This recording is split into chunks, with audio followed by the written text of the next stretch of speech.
மல்லி, இங்கே பிஸ்னஸ் இன்வெஸ்டர்கள்லாம் வீட்டுக்கு வந்துட்டு இது மாதிரி இனிமேல் எங்களால் எந்த ஒரு காரணத்தையும் கேட்டுக்க முடியாது. விஜய் பண்ணது உண்மையிலே தப்பான விஷயம். விஜய் மேலே எங்களுக்கு இருந்த நம்பிக்கை எல்லாமே போயிடுச்சு. இனிமே விஜய் நம்பி நாங்கள் இந்த கம்பெனிக்கு இன்வெஸ்ட் பண்ண முடியாது.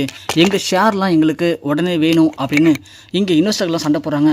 உடனே ராஜேஸ்வரி, இங்கே பாருங்கள் சார், நீங்கள் பாட்டுக்கு ரொம்ப தப்பாக புரிஞ்சுக்கிட்டு என் தம்பியை தப்பாக பேசிகிட்டு இருக்கீங்க. என் தம்பி ரொம்ப நல்லவன், ஏதோ அவனுடைய கெட்ட நேரம் இப்படிலாம் ஆகிப்போச்சு. அதுக்காக நீங்கள் எங்கள் கம்பெனி மேலே வச்சுருக்க நம்பிக்கையை தப்பாக சொல்கிறத என்னால் ஏற்றுக்க முடியாது. ஏன் சார் இப்படிலாம் பேசுகிறீங்க? ராஜேஸ்வரி கேட்ட உடனே இன்வெஸ்டர்கள்லாம், இங்கே பாருங்கம்மா, உங்ககிட்ட வந்து நாங்கள் நியாயம் கேட்க வரல.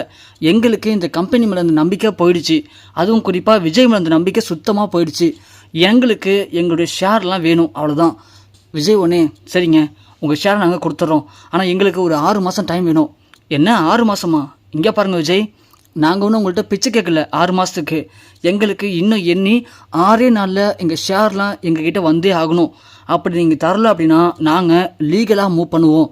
லீகலாக மூவ் பண்ணி கோர்ட்டுக்கு போனால் என்ன நடக்கும் அப்படிங்கிறது உங்களுக்கே தெரியும். நாங்கள் ஒன்றும் சொல்ல வேண்டிய அவசியம் இல்லைன்னு நினைக்கிறேன். அதனால் எங்களுக்கு இன்னும் 6 நாளுக்குள்ளே எங்கள் ஷேர் ரெடி பண்ணி தர வேண்டிய வழியை பாருங்கள் அப்படின்னு இன்வெஸ்டர்லாம் சொல்லிவிட்டு அங்கேருந்து கிளம்புறாங்க. இங்கே விஜய்க்கு என்ன பண்ணுறதுன்னு தெரில. விஜய் ஒன்று இப்போ என்ன பண்ணுறதுக்கா அப்படின்னு ராஜேஸ்வரிட்ட கேட்க, ராஜேஸ்வரி, என்ன விஜய் இன்னும் யோசிச்சுட்ருக்க? அவங்கள தான் இன்னும் இப்படி பேசிட்டு போகிறாங்களே, தேவையில்லை விஜய். இனிமே நமக்கு இந்த இன்வெஸ்டர்லாம் தேவையே இல்லை. நீ அவங்களோட ஷேர்லாம் கொடுத்து அவங்க கணக்கை முடிச்சு விட்டுறா. அக்கா என்ன சொல்கிற? அப்படின்னா நம்ம ஷேர்லாம் கொடுத்துடலாமா? ஆமாம் விஜய், கொடுத்தானே ஆகணும். அவங்க தான் இப்படி பேசுகிறாங்களே, அப்போ நாம் என்ன பண்ண முடியும்? அவங்கள்ட்ட போய் கெஞ்சி சொல்கிறியா? சொல்லு விஜய். இல்லைக்கா, இருந்தாலும் நம்ம கம்பெனியோட ஷேர்லாம் போயிடுச்சுன்னா அப்புறம் நம்ம கம்பெனி ஒன்றும் இல்லாமல் போயிடுமேக்கா. ரைட்டு விஜய், அதுக்காக நமக்கு வேறு இன்வெஸ்டர் கிடைக்க மாட்டானா என்ன? இல்லை இவங்களை விட்டால் ஒரு ஆளே இல்லையா? விஜய், நம்ம கம்பெனியில் நீ உண்மையாக உழைச்சிட்ருக்க. நம்ம கம்பெனிக்குன்னு மார்க்கெட்டில் தனி ஒரு பேர் இருக்குது, அடையாளம் இருக்குது. அப்படி இருக்கும்போது நீ எதுக்காக விஜய் பயப்படணும்? நீ பயப்படுறதுல அவசியமே இல்லை விஜய். என்னை கேட்டால் நீ தைரியமாக சொல்கிறேன், நீ அந்த ஷேர்லாம் பிரித்து கொடு. இல்லைனா இதுக்கு இன்னும் ஒரு வழி இருக்குது, அதை பண்ணால் நீ ரெடியாக இருக்கியா? சொல்லுக்கா. ஒன்றும் இல்லை விஜய், அவங்கள பொறுத்த வரைக்கும் இப்போது நம்ம கம்பெனி மேலே இருக்கிற கெட்ட பேரை விட ஓ மேலே இருக்கிற கோபம் தான் அதிகமாக இருக்குது. ஏன்னா நீ வந்து அன்றைக்கி குடிச்சிட்டு போயிருக்க, அதுதான் அவங்களுக்கு இன்னும் கடுப்பாக இருக்குது. குடிச்சிட்டு போய் நீ அவங்கள்ட்டே பிரச்சனை பண்ணியிருக்க. நான் வேணால் ஒரு ஐடியா பண்ணலாம் விஜய். அவங்கள்ட்ட பேசி இது மாதிரி இந்த கம்பெனியோட எம்டி பொறுப்பு இருக்கு இல்லையா, அதை வந்து மாற்றிடுறோம்.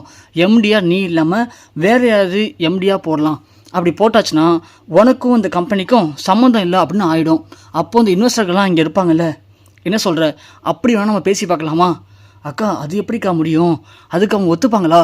இல்லை விஜய், இது வந்து எனக்கு இருக்கிற ஒரு ஐடியா தான். ஏன்னா கனடாவில் என்னுடைய ஃப்ரெண்டு கம்பெனியில் இதே மாதிரி ஒரு பிரச்சனை வந்துச்சு. அப்போது இன்வெஸ்டர்கள்லாம் இதே பிரச்சனை பண்ணாங்க. அந்த நேரத்தில் அவங்க என்ன பண்ணாங்க தெரியுமா? அந்த பொண்ணு அவளுடைய அண்ணனை அந்த கம்பெனிக்கு எம்டியாக நியமனம் பண்ணி பிரச்சனையை டக்குன்னு சால்வ் அவுட் பண்ணிட்டா. அவங்களும் எங்களுக்கு பிரச்சனை அவங்களால தான், அதனால் எங்களுக்கு புது எம்டி அதனால பிரச்சனை இல்லைன்னு சொல்லி அதுக்கப்புறம் கம்பெனி ரன் பண்ண ஆரம்பிச்சிட்டாங்க. கொஞ்சம் வருடம் போணுச்சு, கம்பெனி நல்லா ஒரு இம்ப்ரூவ்மெண்ட்டு. அதுக்கப்புறமா கம்பெனியை திரும்ப அவங்க 2 பேருமே ஷேர் ஹோல்டராக மாறிக்கிட்டாங்க.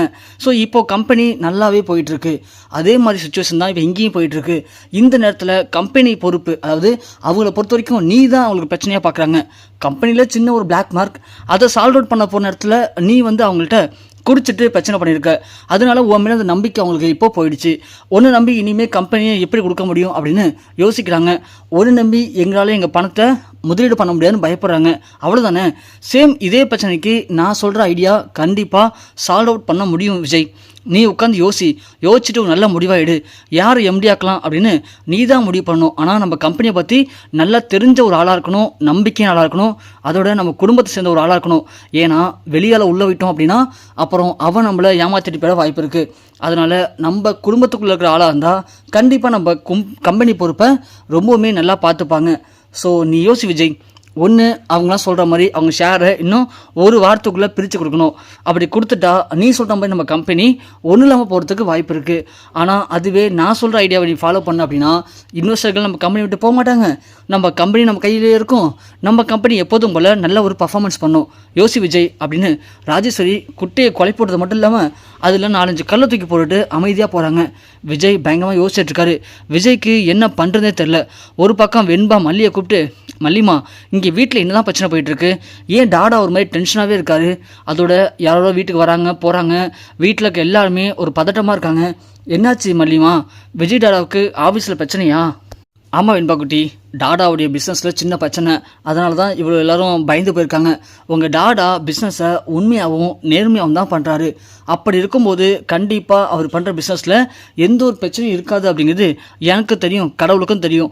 கண்டிப்பாக கடவுள் நிறைய சோதனை கொடுப்பாரு, ஆனால் கைவிட்ட மாட்டார். நீ வேணா பாரு, எல்லா பிரச்சனைக்கும் ஒரு முடிவு கிடைக்கும். மல்லிமா, நீங்கள் டாடா மேலேயும் டாடா பண்ணுற பிஸ்னஸ் மேலேயும் இவ்வளோ நம்பிக்கை வச்சுருக்கீங்கல்ல, ஏன் டாடாவுக்கு அந்த நம்பிக்கை இல்லை? மல்லி ஒன்று தெரியல வெண்பா, டாடா இப்போ கொஞ்சம் பதட்டமாக இருக்காரு, டென்ஷனாக இருக்காரு. அதனால் அவரால் இதை யோசிக்க முடியல. அதனால தான், வேறு ஒன்றும் இல்லை. கண்டிப்பாக டாடா புரிஞ்சுப்பார். டாடா புரிஞ்சுக்கிட்டு எல்லாத்தையும் சரி பண்ணுவார். நீ வேணால் பாரு. இங்கே வெண்பாவை சமாதானப்படுத்துகிறாங்க மல்லி. வெண்பாவும் கொஞ்சம் அமைதியாக இருக்காங்க. அதுக்கப்புறம் வெண்பா விஜயை பார்க்க போகிறாங்க. விஜயை பார்க்க போயிட்டு, டாடா என்னாச்சு டாடா, ஏன் என்ன டென்ஷனாக இருக்கீங்க? உங்களுக்கு கம்பெனியில் இருக்கிற பிரச்சனை தான் டென்ஷனாக இருக்கீங்க. இங்கே பாருங்க டாடா, நீங்கள் கம்பெனியில் எந்த ஒரு தப்பு தண்டாவும் பண்ணலை. நீங்கள் கம்பெனியை நீதியாகவும் நேர்மையாகவும் நடத்துகிறீங்க. அப்படி இருக்கும்போது நீ ஏன் டாடா பயப்படுறீங்க? இப்போ என்ன, கம்பெனியுடைய பொறுப்பில் பிரச்சனை.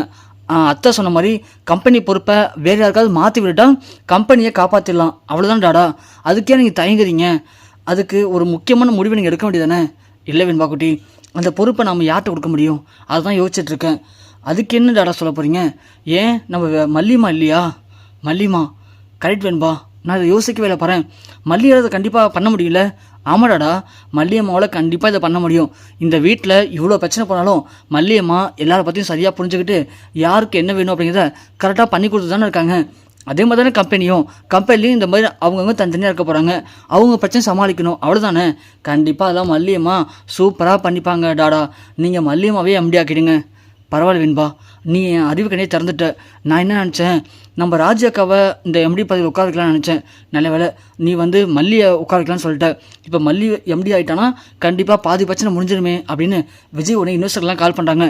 கால் பண்ணி இது மாதிரி நீங்கள் கம்பெனி மேலே நல்ல மரியாதை வச்சுருக்கீங்க, ஆனால் நான் பண்ண விஷயத்தினால நீங்கள் என் மேலே நம்பிக்கை இல்லாமல் எங்கள் கம்பெனியை விட்டு விலகுறேன்னு சொல்கிறீங்க.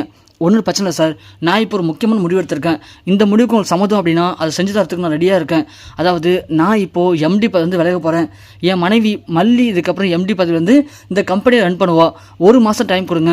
அதுக்குள்ளே நம்ம ஷேர் வேல்யூ ஏறுனுச்சுன்னா பிரச்சனை இல்லை.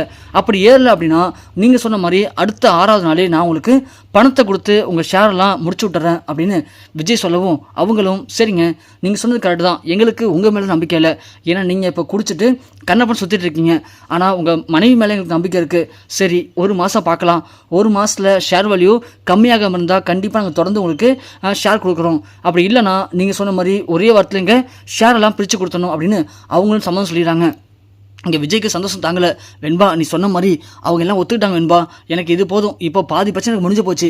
இதுக்கு தான் டாடா சொல்கிறது, பிரச்சனை வர நேரத்தில் கொஞ்சம் பொறுமையாக யோசிங்க. உட்காந்து யோசிச்சா கண்டிப்பாக எல்லா பிரச்சனைக்கும் தீர்வு இருக்குது டாடா அப்படின்னு வெண்பா கிளம்பிடுறாங்க. இங்கே ராஜி வராங்க. அப்போ தான் என்ன விஜய் என்ன யோசிச்சிருக்க, நீ முடிவு பண்ணிட்டியா நம்ம கம்பெனி பொறுப்பை யார்கிட்ட கொடுக்கலான்னு சொல்லிட்டு? சொல்லு விஜய். எனக்கு தெரிஞ்சு நம்ம கம்பெனி பொறுப்பை நமக்குள்ளேயே வச்சுக்க தாண்டா கரெக்டாக இருக்கும். அக்கா நான் தெளிவாக யோசிச்சிட்டேன், இன்வெஸ்டர்லையும் பேசிட்டேன், அவங்களும் அதுக்கு ஓகே சொல்லிட்டாங்க. என்ன விஜய் சொல்கிற, என்கிட்ட சொல்லவே இல்லை, என்கிட்ட சொல்ல முடிவு பண்ணிட்டியா? சரி விஜய், என்ன முடிவு எடுத்திருக்க? வேணுனாக்கா முடிவு எடுக்க போகிறேன். நீங்கள் சொன்னதை வச்சு நான் யோசிச்சு பார்த்த வரைக்கும் இந்த கம்பெனி பொறுப்பு நம்ம குடும்பத்தை விட்டு எங்கேயும் போகக்கூடாது. அப்படி பார்த்தா நம்ம குடும்பத்தில் ஒருத்தவங்க ரொம்ப முக்கியமான ஆள் வேறு யாருக்கா? நம்ம மல்லி தானே. என்ன? ஆமாக்கா, மல்லிக்கே அந்த பதவியை கொடுத்தான்னு முடிவு பண்ணிட்டேன். இன்வெஸ்டர்களையும் பேசிட்டேன், அவங்களும் ஓகே சொல்லிட்டாங்க. அதனால் நாளைக்கே நாம் எம்டி பதவியில் மல்லியை உட்காந்துட்டோம்னா இருக்கிற எல்லா பிரச்சனைக்கும் ஒரு முடிவு கிடச்சுனுக்கா அப்படின்னு விஜய் சொன்ன உடனே ராஜேஸ்வரிக்கு பயங்கர ஆத்திரம். என்னடா இது, நாம் என்ன பிளான் பண்ணால் இவன் என்ன பிளான் பண்ணி வச்சிருக்கான்? இதுக்காக நான் இவ்வளோ தூரம் ட்ரை பண்ணேன், இவ்வளோ தூரம் பிளான் பண்ணி ஸ்கெட்சு போட்டு எல்லாமே தனக்கு சாதகமாக பயன்படுத்தி வந்தால் கடைசி நேரத்தில் யாருமே எதுவும் பண்ணாமல் இந்த பதவி தானாக போய் மல்லிகிட்ட உட்காருது. என்ன பண்ணுறது இப்போது அப்படின்னு ராஜு பயங்கரமாக யோசிக்கிறாங்க. விஜய்கிட்ட பேசி இவட கெடுத்துடலாம் அப்படின்னு ட்ரை பண்ணுறாங்க, ஆனால் முடியலை. ஸோ உடனே ராஜு முடிவு பண்ணுறாங்க, இந்த மல்லியை வீட்டுக்குள்ளே விட்டு வச்சா கண்டிப்பாக நம்மளால் எதுவுமே பண்ண முடியாது. அதுக்கு முதல் வேலையை இந்த மல்லியை வீட்டோட துரத்தணும். அப்படி பண்ணால் மட்டும்தான் நாம் நினைக்கிறதெல்லாம் நடக்கும். அதுக்கு என்ன பண்ணலாம் அப்படின்னு ராஜி மல்லியை வீட்டோட துரத்தணும், இந்த சொத்தெல்லாம் அடையணும், அதுக்கு என்ன பண்ணுறது அப்படின்னு உட்காந்து தெளிவாக யோசிக்கவும் ஆரம்பிக்கிறாங்க.